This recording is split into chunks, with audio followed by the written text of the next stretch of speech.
हर मुश्किल से टकराना है मुझको, हर एक मुश्किल से टकराना है मुझको, जो मेरा है उसे पाना है मुझको, जहाँ सब मेरी हार का इंतजार करते हैं वहीं से जीत कर आना है मुझको।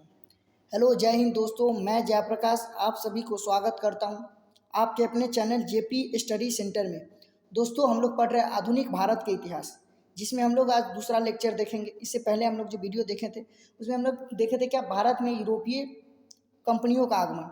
जब हम लोग ये जाने थे भारत में सबसे पहले पुर्तगाल के एक नाविक वास्को डी गामा भारत आया था, इस सब के बारे में हम लोग जाने थे। आज हम लोग पढ़ेंगे ईस्ट इंडिया कंपनी के बारे में।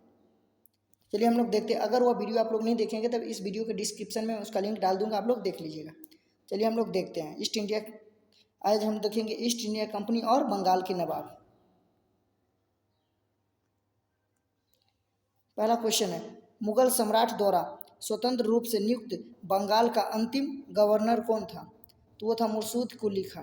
मुर्शद कुली खां जो मुगल सम्राट के द्वारा स्वतंत्र रूप से जो नियुक्त किया गया था गवर्नर जनरल थे। ये कब से कब था? 1717 से 1727 ईस्वी तक। मुर्शद कुली खां ने अपनी राजधानी ढाका से कहाँ स्थानांतरित किया हुआ था? तो वो मुर्शिदाबाद। मुर्शद कुली खां ने क्या किया, अपनी जो राजधानी था ढाका, वर्तमान में भी क्या है, ये बांग्लादेश की राजधानी है, वहाँ से इन्होंने अपनी राजधानी को मुर्शिदाबाद कर दिया। बंगाल के किस गवर्नर ने यूरोपियों की तुलना मधुमक्खियों से की है? तो अलवर्दी खान ने क्या किया था, जो यूरोपीय देश के लोग थे, अलग अलग यूरोपीय देशों के लोगों को उन्होंने बताया हुआ मधुमक्खी के समान है, मधुमक्खी से उनकी तुलना की थी। तो वो थे अलीवर्दी खान, उनकी तुलना की हुई थी किससे? मधुमक्खी से। आगे हम लोग देखते हैं, 20 जून 1756 को प्रसिद्ध ब्लैक हॉल की घटना बंगाल के किस नवाब के शासनकाल में हुई थी? तो वो सिराजुद्दौला के शासनकाल में क्या हुआ था, ब्लैक हॉल की घटना हुई थी। 9 फरवरी 1757 को अलीनगर की संधि किसके मध्य हुई, संपन्न हुई थी? तो वो रॉबर्ट क्लाइवल तथा सिराजुद्दौला की, किसे? रॉबर्ट क्लाइवल तथा सिराजुद्दौला के मध्य कौन सी संधि? अलीनगर की संधि हुई थी। कब? तो 9 फरवरी 1757 को। भारतवर्ष में ब्रिटिश साम्राज्य का संस्थापक लॉर्ड रॉबर्ट क्लाइव को माना जाता है, जिसने प्लासी के युद्ध 23 जून 1757 में बंगाल के नवाब सिराजुद्दौला को पराजित किया। प्लासी के युद्ध में किसको हराया? सिराजुद्दौला को हराकर पहली बार भारत में ब्रिटिश प्रभुत्व का नींव रखी थी, ब्रिटिश शासन का नींव रखी थी। तो वो कब क्वेश्चन आ जाएगा, प्लासी का युद्ध कब हुआ था? तो 23 जून 1757 को। किस किस बीच हुआ था? रॉबर्ट क्लाइव तथा सिराजुद्दौला के बीच हुआ था। सिराजुद्दौला को मीर कासिम क्या कर देता? धोखा दे देता, मीर जाफर। प्लासी के युद्ध के समय बंगाल के नवाब को, बंगाल का जो नवाब था उसका जो सेनापति था मीर जाफर था, जिन्होंने क्या किया, मीर जाफर को धोखा दे देता, उसके साथ विश्वासघात कर लेता है, जिसके वजह से सिराजुद्दौला मारे जाता है। प्लासी के युद्ध के समय मुगल बादशाह कौन था? आलमगीर द्वितीय। जब प्लासी का युद्ध हुआ था 1757 में, तो उस समय क्या हुआ था, उस समय जो मुगल बादशाह था आलमगीर द्वितीय, प्लासी के युद्ध के पश्चात बंगाल का नवाब कौन बना? मीर जाफर बना। मीर जाफर जो उसके साथ धोखेबाजी किए हुआ था सिराजुद्दौला के साथ, वो अब क्या बन गया? शासक बन गया। भारत में ब्रिटिश प्रभुत्व की शुरुआत किस युद्ध से मानी जाती है? तो प्लासी के युद्ध से ही मानी जाती है, जो कब हुआ था? 23 जून 1757 के शुरू हुआ था। प्रमुख घटनाएं एवं और उनकी तिथियां बात की जाए तो ब्लैक हॉल की जो घटना हुई थी वो 20 जून 1756 को हुआ था। ब्लैक हॉल की घटना का 20 जून 1756 को। अलीनगर की संधि जो हुआ था सिराजुद्दौला और रॉबर्ट क्लाइव के बीच थी, वो 9 फरवरी 1757 को हुआ था। प्लासी का युद्ध 23 जून 1757 को शुरू हुआ। बक्सर का युद्ध 22 अक्टूबर 1764 में हुआ था।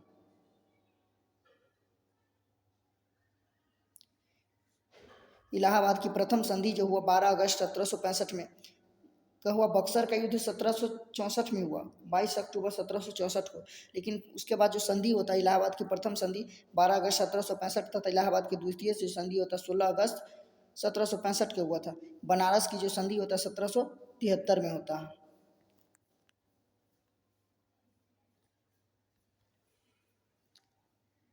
वर्ष 1760 में अंग्रेजों ने मीर जाफर को हटाकर किसे बंगाल का नवाब बना दिया? तो 1760 में मीर जाफर ने क्या किया, मीर जाफर को हटाकर अंग्रेजों ने क्या किया, मीर कासिम को बंगाल का नवाब बना दिया। 22 अक्टूबर 1764 को बक्सर के किस युद्ध में अंग्रेजों ने मीर कासिम तथा अवध के नवाब शुजाउद्दौला तथा दिल्ली के मुगल सम्राट शाह आलम द्वितीय को सम्मिलित सेना को पराजित कर दिया। तो जब बक्सर का युद्ध हुआ तो उस समय अंग्रेजों ने क्या किया था, मीर कासिम, साजुद्दौला तथा दिल्ली के जो नवाब थे मुगल बादशाह शाह आलम द्वितीय, तीनों के सेनाओं को हरा दिया। उसके बाद संधि होता है, इलाहाबाद की संधि होता है। बक्सर के युद्ध के समय ब्रिटिश सेना का सेनापति कौन था, हेक्टर मुनरो था। जब बक्सर का युद्ध हो रहा था 1764 में, उस समय जो ब्रिटिश सेना का जो सेनापति था हेक्टर मुनरो था।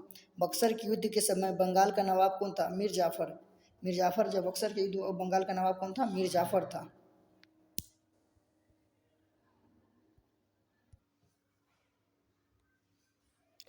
बक्सर के युद्ध के पश्चात इलाहाबाद की प्रथम संधि मुगल सम्राट शाह आलम द्वितीय, बंगाल के नवाब नजमुद्दौला तथा रॉबर्ट क्लाइव के मध्य होता, तथा इलाहाबाद की जो दूसरी जो संधि होता है वह रॉबर्ट क्लाइव तथा अवध के नवाब शुजाउद्दौला के मध्य होता है।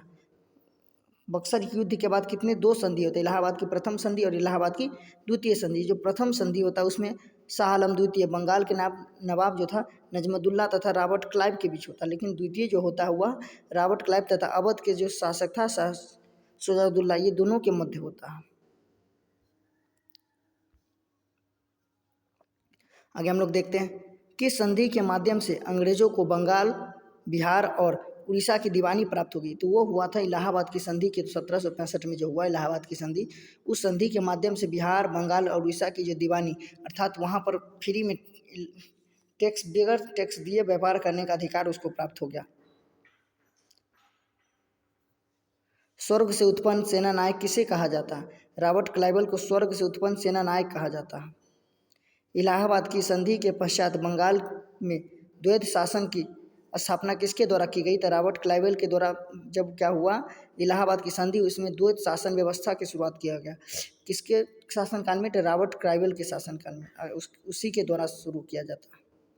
बात की जाए उत्तर मुगलकालीन राज्यों के संस्थापक की बात की जाए तो सबसे पहले क्या होता है, बंगाल की स्थापना जो कब होता है, तो उस स्थापना काल जो होता है 1717 से 1727 के बीच होता है। इसकी जो स्थापना करता मुर्शिद कुली खां, अर्थात मुग़ल शासक उस समय जो कमज़ोर हो चुका था, तो यहाँ अलग अलग छोटे छोटे कस्बों ने क्या किया था, अपना एक रियासत बना लिया था। बंगाल एक रियासत बन गया था जो 1717 से 27 के बीच उसकी स्थापना मुर्शिद कुली खां करता है।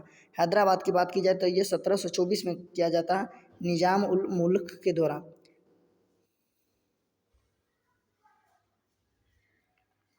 भरतपुर की बात की जाए, भरतपुर की जो स्थापना किया जाता है वो 18वीं शताब्दी में किया जाता है चुरमन या बदन सिंह के द्वारा।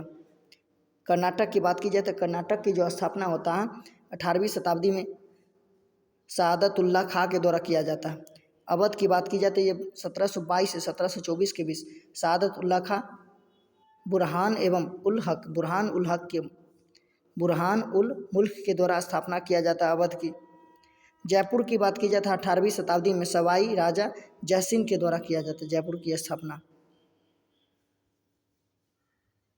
ये बात कीजिए रुहेल पठान जो साम्राज्य थे उसकी स्थापना की बात की जो शहर की, तो वो 18वीं शताब्दी में ही होता है, लेकिन उसको जो स्थापना करता है मोहम्मद खां बंगश के द्वारा किया जाता है। मैसूर का जहाँ शासक टीपू सुल्तान था, 18वीं शताब्दी में इसकी स्थापना होता है हैदर अली जो टीपू सुल्तान के पिता थे। हम लोग अगले वीडियो में टीपू सुल्तान के बारे में जानेंगे बड़ी विस्तार पूर्वक से। आशा करते हैं यह वीडियो आपको समझ में आ गया। अगर यह वीडियो आपको समझ में आ गया तो वीडियो को लाइक कीजिएगा, साथ ही साथ हमारे चैनल जेपी स्टडी सेंटर को सब्सक्राइब कर दीजिएगा। तो चलिए हम लोग मिलते हैं नेक्स्ट वीडियो में। जय हिंद, जय भारत।